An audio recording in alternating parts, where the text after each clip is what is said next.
All right, wonderful people, lovers of freedom. Good morning, good afternoon, good evening to each and every one of you. Welcome back to Let's Talk TV, your one and only YouTube platform, where they're giving a back-to-back update on how things to be, on how things to share for Biafraland and beyond. If you're joining us for the first time, remember to subscribe and turn on your notifications too. Also, remember to like and share this broadcast as it is hot. All right, the latest one with the boss brains at the moment. Yes, Enugu community has lamented on the destruction of crops farms by Fulani headsmen. And people, these are the set of people that we've been talking about, that we need to actually leave our premises. We've been talking about it, how these people need to leave. But of course, anytime we say it, it's as if that we are not being accommodating, but we know that these people are just evil. Everything about them just screams evil. That is what it is, and that's the truth of the matter. Now, these are the details of this news. The man, he said that the man narrowly escaped as seen in videos by a witness Amechi Ugoji shared on his Twitter handle. He's a resident of Eziama Agobu, or in Ezagu local government area of Enugu State, were thrown into chaos on Tuesday when herdsmen abducted a man and his wife and son while they were collecting firewood in the bush. The man narrowly escaped, as seen in videos by a witness, Amechi Ugoji. A community leader who spoke in the video expressed distress over the incident, highlighting the ongoing issue of cattle destroying their crops and agricultural farms. He appealed to the Enugu state government to intervene and address the alarming rate of farm destruction, seeking protection for their means of livelihood. Of course, this is what we always talk about, that these people need to be cleansed out. But of course, their so-called governor, Mba, will not always do what is needed, and is not even in support of anything that concerns Biafra. He does anything he wants and does only what would benefit him. That's just the truth of the matter. The community leaders the incident has sparked concerns and fear among the agrarian community who rely on their farms for survival. The community leaders' plea for government assistance aims to ensure their safety and the preservation of their agricultural resources. The man narrated, "What happened today is that we cultivated this agri farm. We decided to fence it with bamboos before we shared it among ourselves because cow destroys our crops. When we started fencing the farm, the herders came and started asking us what we were doing because they would come back and remove the fence. True to their threats, today they came and destroyed the fence. So while they were destroying it, we got information and came and pursued them out. They attacked one of our brothers with their sticks and told us that they would return. After we pursued them, one of our sisters and her husband went to fetch firewood, and from there they seized the husband. So the wife and son escaped and ran home to tell us."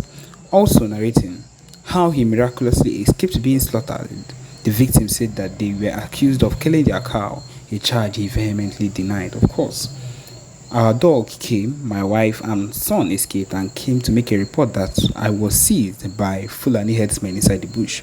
My wife escaped with my son when I was exchanging words with them.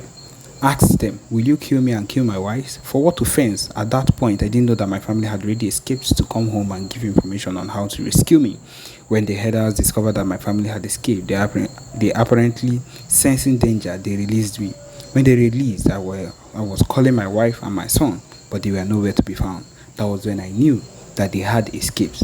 The farm the herders destroyed is located at the place called Agric in Eziama Agobo. And these people are becoming a very big terror to everything that we hold dear. And if we do not take things seriously at this point, it's going to enter another thing, and we are going to suffer for it in the nearest future.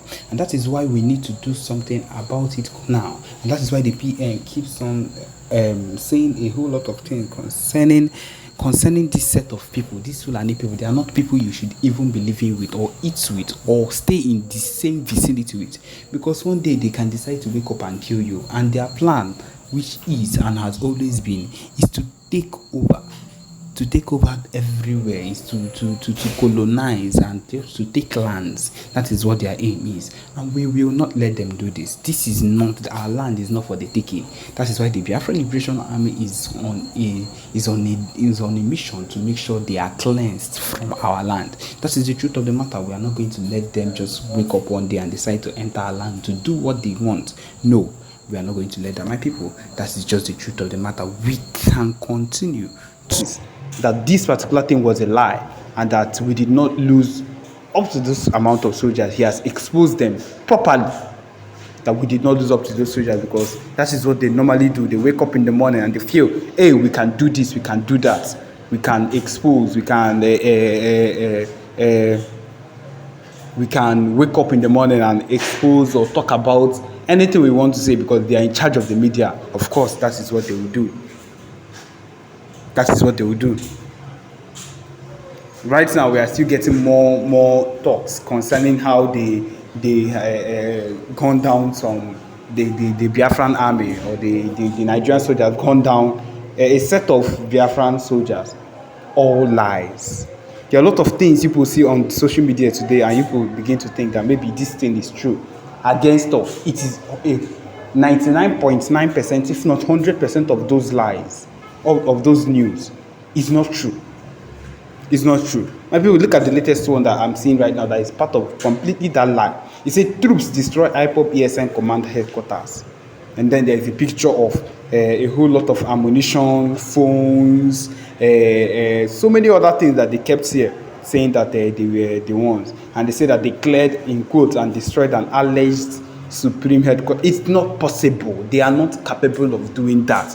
These people are not up to the standard of the Biafra Liberation Army to even find and spot and bring down the whole headquarters of the Biafra Liberation Army. It is not possible. And that is what I am here to say.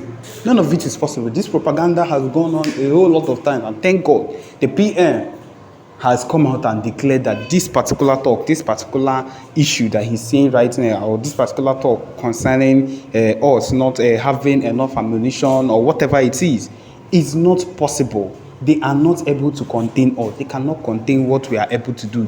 They are not fit to contain what the Biafra Liberation Army can do. With our alliances at this moment, with our PM currently in Canada for the conference he has promised, he said that will take place, that we are getting prepared for at the moment, with everything that is going on right now, it is not possible. It is not, ce n'est pas possible. In the French, it's not possible at all.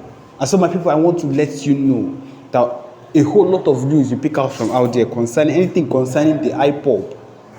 I want to focus on the Biafra Liberation Army movement. Anything concerning the Biafra Liberation Army movement, anything concerning the Biafra Army being gone down. I want to focus on that, because a whole lot of news that they give to the public, most of it is fake. But this one that concerns our movement, I want to let you know that it is completely fake, and we did not lose 20 men on that day that there was a gunfire. There was a gun battle, rather. We did not lose that amount, and that will always be steadfast. That's the main thing. The Biafra Liberation Army are always ready. We are not to be left. There is no day that the Biafra Liberation Army is not alerted about anything concerning that is happening around them, so that they would always be ready for when these people, in quotes, Nigerian terrorists, comes up to come and hit or to do whatever it is they want to claim that might be a surprise attack. It's not possible. We cannot be allowed to be spoiled that way. And so my people, none of these things can be scheduled and can say it will take place at any point in time, because we are ever ready to go against these people. We have sectors, we have informations. You ask about how we know. Some of you wonder rather about how we get to know about informations that are far off, or you say that are far-fetched, but then we have people every single way, every single place, because we have people that are steadily engaged in making sure that the Biafra movement would move, that there is always a move and a step would make every single day. There are people, a lot of people. We have thousands, if not millions, of people ready at any point in time around the whole world, giving information whenever they get them. Every single person. There are a lot of people that are involved. If you're not working right now, if you're not giving information or whatever, then that's on you. But we have people that are giving valid information, resources every single way. So we know there is always information, key, legit, legal information whenever it comes. And that is how we know the things that are going on in wherever we are, that concerns the IPOB movement, that concerns the Biafra movement, that concerns this movement, that would see to our referendum, to our freedom from these people that have refused to let us go. So yes, my people, this is where we've come to the end of this particular broadcast. Thank you for joining us. Remember to subscribe and turn on your notifications too.